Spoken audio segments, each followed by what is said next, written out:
It's Thursday, November 14th. You're listening to your Florida Daily.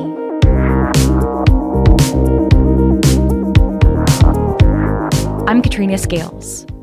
A controversial pick by President-elect Trump as he taps Florida Congressman Matt Gaetz for Attorney General. Gaetz is known for his outspoken support of Trump and his aggressive stance on issues like government oversight and conservative policies.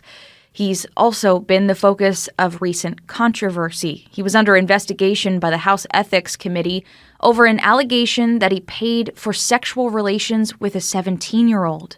Gaetz was not charged and has denied any wrongdoing. But even some Republicans are coming out against his nomination. Here's Ohio Congressman Max Miller. The president is probably rewarding him for being such a loyal soldier to the president. But the president is smart enough and his team is smart enough to know that Mr. Gaetz will never get confirmed by the Senate. The Ethics Committee has also been investigating Gaetz regarding allegations of illicit drug use and corruption. But the chair of that committee now says that investigation will end since Gaetz resigned from Congress yesterday. President-elect Trump also made his pick for Secretary of State official yesterday, saying he wants Florida U.S. Senator Marco Rubio to serve in the position. It's a tremendous honor that the president would place his confidence in me in a position of such importance.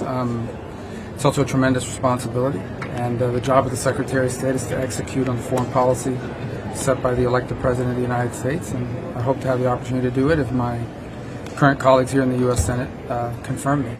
Meanwhile, Florida's other Republican Senator Rick Scott will not be the next majority leader. He lost a secret ballot election yesterday, with senators voting instead for South Dakota Republican John Thune. And Florida could see tropical impacts next week as Tropical Depression 19 is expected to move into the Gulf of Mexico from the Caribbean.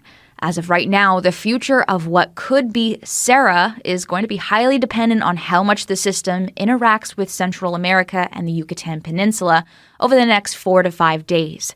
The more it stays on land, the weaker the storm will be once it eventually enters the Gulf by next week. If the system remains enough offshore, though, it could intensify further. Before then, a blast of fall-like weather is headed for Florida, bringing temperatures north of the I-4 corridor into the 50s starting Friday. Find these top stories along with breaking news, weather, and traffic all day on clickorlando.com. And now, a completely random Florida fact.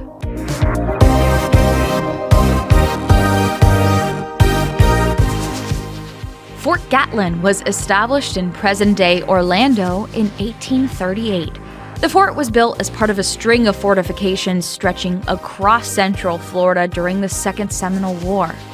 No major military engagements actually happened at Fort Gatlin, and it was abandoned by the U.S. military in 1839. But some early Central Florida settlers built up a small community.